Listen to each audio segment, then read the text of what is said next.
Captain Gino Park stared at the three strange ships on his screen. They looked broken and old, like someone had taken pieces from different ships and stuck them together. His ship, the Earth's Promise, had been exploring space for 2 months when they found these vessels hiding behind a dead moon. "They're not moving toward us," said Navigator Mina Lee. She checked her instruments again. "But they're not running away either." Gino had seen many alien ships during Earth's first years in space. Most belonged to something called the Galactic Confederation. Those ships were clean, shiny, and all looked the same. These ships were different. They looked sad somehow. "Open a channel," Gino ordered. The main screen flickered. A face appeared that made several crew members gasp. The alien had pale blue skin and large, dark eyes that seemed to look right into their souls. When it spoke, its voice shook with fear. "Please do not harm us," the alien said. "We are Cathari. We know humans are new to space, but we have heard you follow Confederation rules. We will leave your territory immediately." Gino frowned. "Wait, who said anything about leaving? I'm Captain Gino Park of Earth. What's your name?" The alien's eyes grew even wider. You want to know my name? Of course. That's how people meet each other, right?" The alien was quiet for a long moment. "I am Captain Morin of the Lost Voice. But Captain Park, you should know what we are. The Confederation has marked us as outcasts. We are empaths. We can feel the emotions of others. They say this makes us mentally contaminated. Dangerous." Behind Captain Morin, other aliens moved in the shadows. Gino could see they all looked thin and tired, like they had not eaten well in a long time. "That's interesting," Gino said. "You can actually feel what others feel. That must be difficult sometimes, but also amazing." Morin blinked several times. You think it is amazing?" "Sure. Humans spend a lot of time trying to understand each other's feelings. You already know. That seems like a gift to me." On the second ship, a voice spoke through static. The screen showed what looked like a living crystal with lights moving inside it. "Captain Park, I am Veltar of the Zephyrians. We are silicon-based life forms. The Confederation says we are incompatible with carbon life. They believe we bring contamination to proper worlds."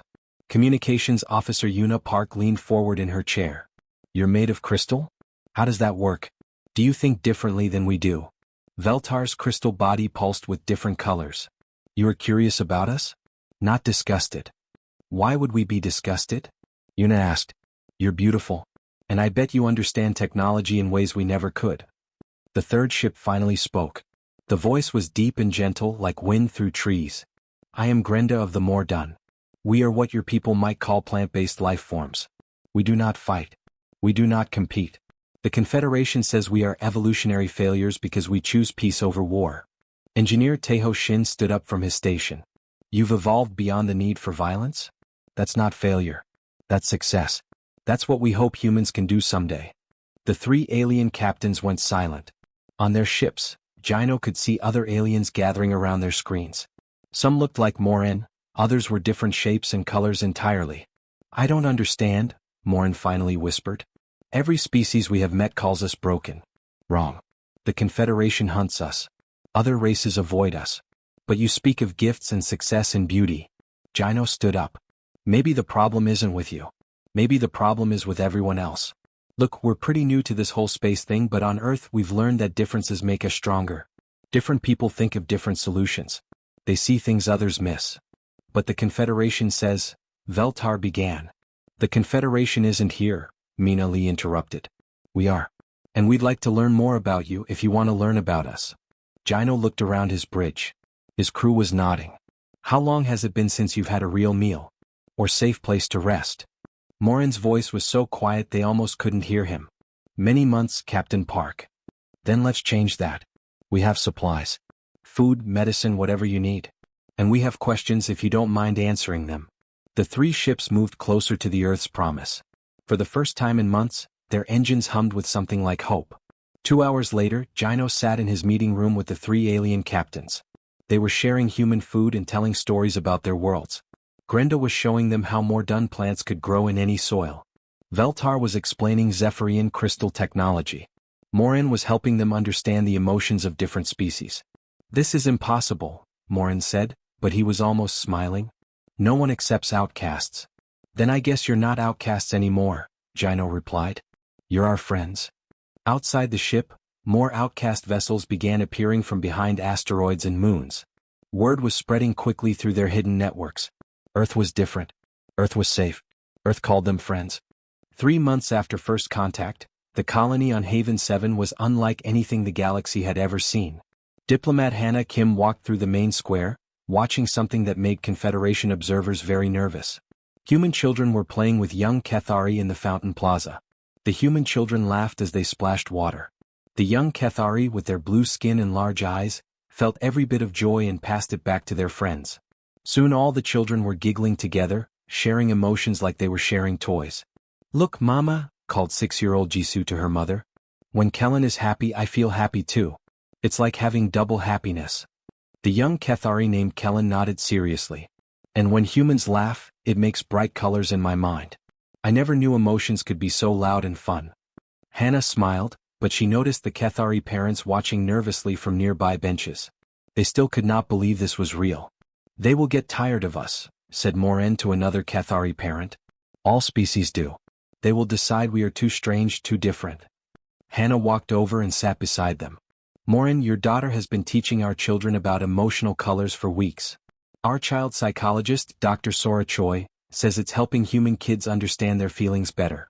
Why would we get tired of something so helpful?" Moren looked confused. "But we are defective. The Confederation has told the galaxy this for many years." "The Confederation is wrong," Hannah said simply. Across the square, engineer Taeho Shin was working with 3 Zephyrians on a new building design. The crystal beings could grow structures instead of building them. Taeho watched in amazement as they sang to raw silicon, and the material shaped itself into flowing walls that looked like frozen music. "This is impossible by our physics," Taeho said, making notes on his tablet. Veltar's crystal body flashed with different colors. "Your physics are not wrong. They are just incomplete. Silicon can be alive just as carbon can be alive. We simply use different rules. Can you teach us?" Taeho asked. Veltar went very still. Among Zephyrians this meant surprise. "You want to learn our ways? But the Confederation says our methods are incompatible with proper technology." "The Confederation says a lot of things," said another human engineer, Suknam. "But look at this building. It's beautiful and strong. It uses no artificial power because it's alive. That's not incompatible. That's brilliant." The Zephyrians began pulsing with warm golden light. Taeho had learned this meant happiness mixed with disbelief. In the colony's medical center, Dr. Sora Choi was working with Grenda and 2 other more done healers. The plant-like beings did not use machines to help sick people. Instead, they grew special plants that could heal different illnesses. "This moss you created," Dr. Sora said, examining a sample under her microscope. "It's eating the infection bacteria but leaving healthy cells alone. How do you program living plants to be so precise?" Grenda's tree-like body swayed gently. "We do not program. We ask. All life wants to help other life, if you know how to speak to it properly." "You talk to plants?" "Of course. Do you not talk to your human friends when you need help?" Dr. Sora laughed. "I never thought of it that way." She looked at the microscope again. "Grenda, would you teach me how to listen to plants? Our medicine could help so many more people." Grenda's leaves rustled with pleasure. "You truly wish to learn? The Confederation says our peaceful ways make us weak and useless." "The Confederation is missing out," Dr. Sora replied. "Peace takes more strength than war, and this healing knowledge could save millions of lives."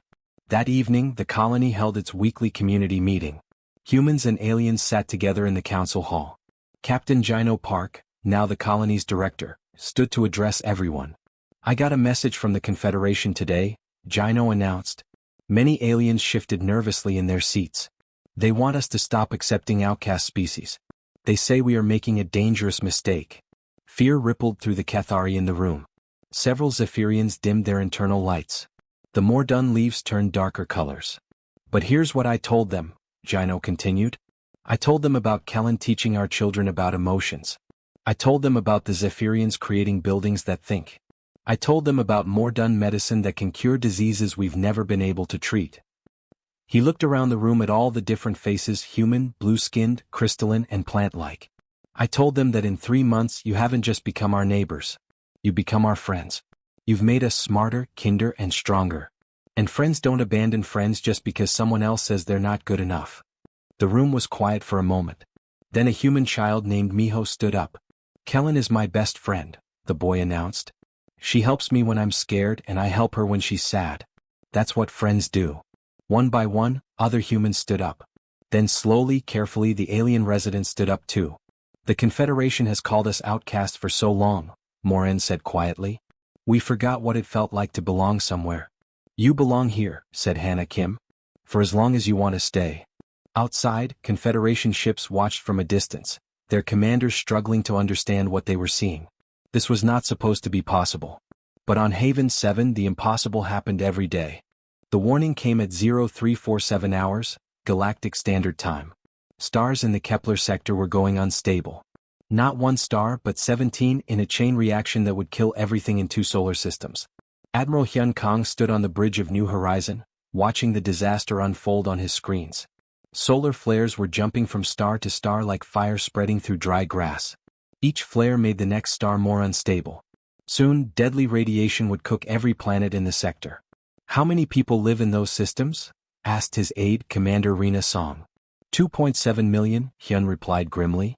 The Confederation has ships there, but their evacuation plan will save maybe half that number. On the main screen, Confederation Admiral Zektar was explaining their strategy to the Galactic Emergency Council. His words were cold and precise. We will evacuate Class A worlds first, then Class B, Class C worlds and outcast settlements will be handled if time permits. Standard protocol demands we save the most valuable populations. Hyun felt sick. Class C worlds meant colonies with mixed populations, humans, aliens, and outcasts living together. To the Confederation these people were worth less than others. Sir, said Communications Officer Yuna Park. We're getting calls for help from Haven 7 and the other integrated colonies. They want to help with the rescue. Do it, Hyun ordered. Contact all our allied ships. Every human vessel, every outcast ship that can fly. 30 minutes later, the most unusual fleet in galactic history was assembling near the disaster zone. Human ships flew alongside Cathari vessels, Zephyrian crystal ships, and the living pods of the Mordan. Other outcast species had come too, the water-breathing hydrons in their bubble ships, and the machine-bonded Synthians with their robot crews. This is insane, muttered Confederation Captain Drexhan, watching the mixed fleet on his sensors. They have no coordination, no standard procedures. It will be chaos. But chaos was not what happened. Cathari Captain Morin closed her eyes and reached out with her mind. Across the fleet, other Cathari did the same. Soon, 50 ships were connected by empathic links stronger than any radio communication. Every captain could feel what every other captain was feeling. Every crew knew exactly what their teammates needed. Fleet coordination established, Morin reported to Admiral Hyun. Her voice was calm, but he could feel her determination through their partial empathic link. We are ready. The Zephyrian ships moved first. Led by Commander Suk Nam on the human vessel Crystal Song, they approached the unstable stars. Their crystalline hulls began to change, growing new structures that could absorb and redirect stellar radiation. Veltar, can your ships really handle that much energy? Suk asked over the comm. Our bodies are living crystals, Veltar replied, his ship already glowing as it absorbed solar flares. Heat and light are food to us. The more energy these stars release, the stronger we become. The Zephyrian ships spread out between the dying stars and the populated worlds, becoming shields made of living crystal. Solar radiation that should have killed millions was instead caught and stored in their bodies. But the real miracle happened with the Mordan ships. Captain Taeho Shin watched in amazement as the plant-like vessels approached planets that were already burning from radiation. Grenda, what are your ships doing? Taeho asked. We are healing, Grenda replied simply. The Mordan ships were releasing clouds of spores into the atmospheres of damaged worlds. Our seeds can eat radiation and turn it into oxygen. The plants will clean the air while they grow. On his screen, Taeho watched dead, burning worlds slowly turn green as Mordan biotechnology worked faster than any machine. Meanwhile, the Hydran ships were doing something the Confederation had said was impossible. Their bubble-shaped vessels were actually diving into the stellar flares themselves, using their water-based technology to cool the stars from the inside.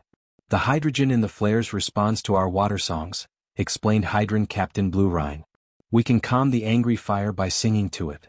The Synthian ships worked with perfect mechanical precision, their robot crews calculating evacuation routes faster than any biological brain could manage.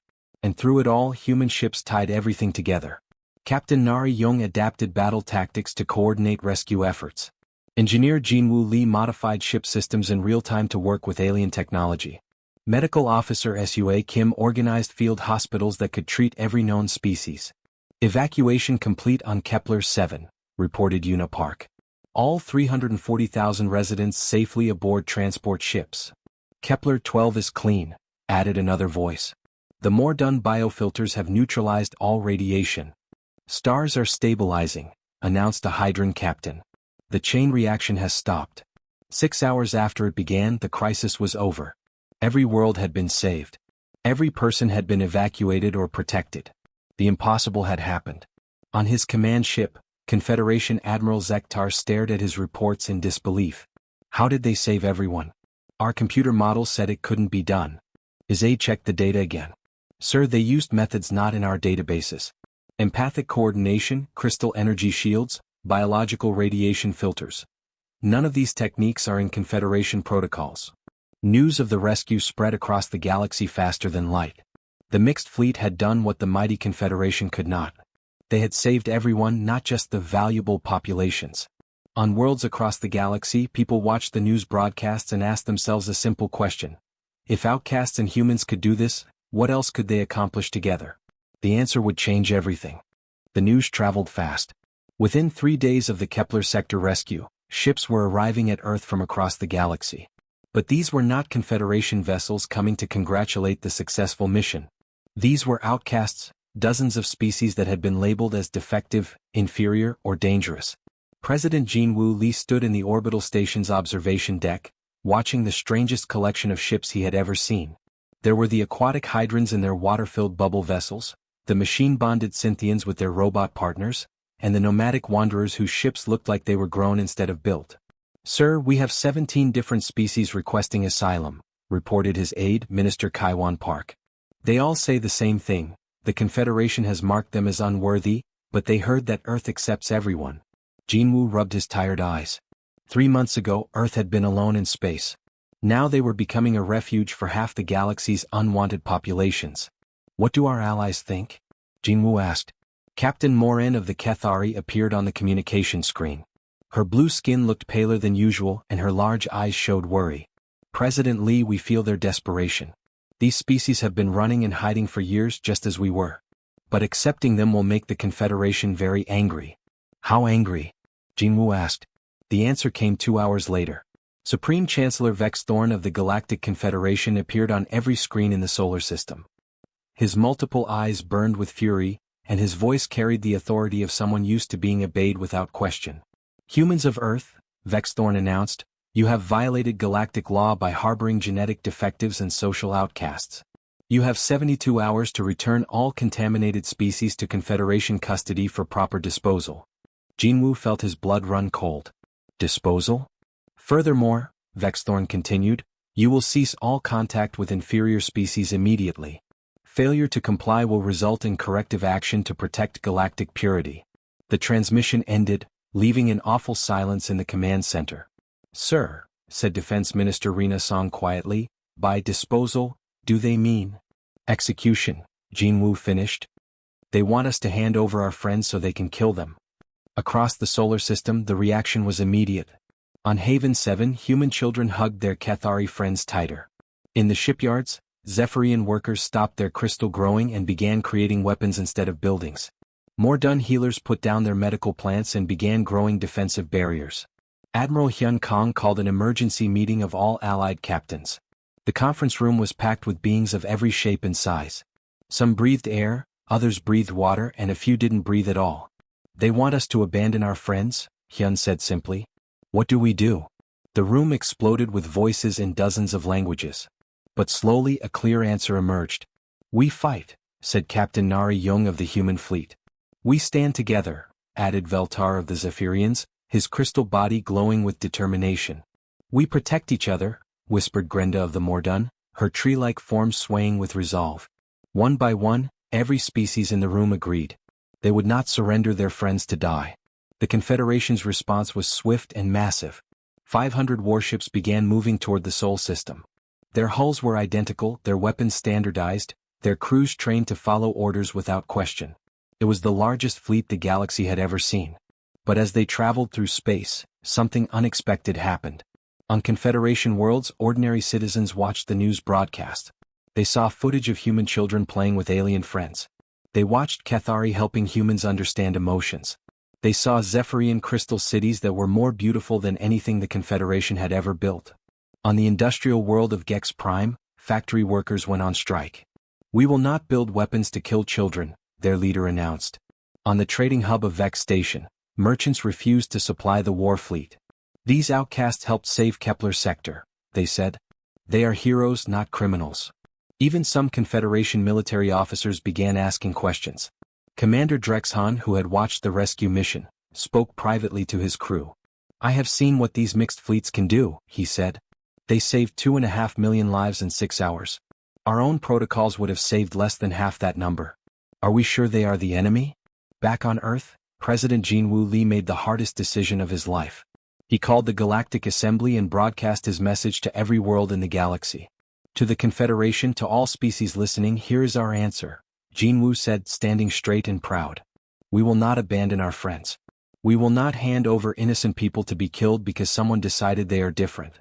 If the Confederation wants to destroy beings whose only crime is being different, they will have to go through us first." He paused, looking directly into the camera. "And we will not be standing alone." Behind him, the view screen showed the most diverse fleet in galactic history. Hundreds of ships from dozens of species, all flying together toward the edge of the solar system. The Confederation fleet was still larger, still more powerful.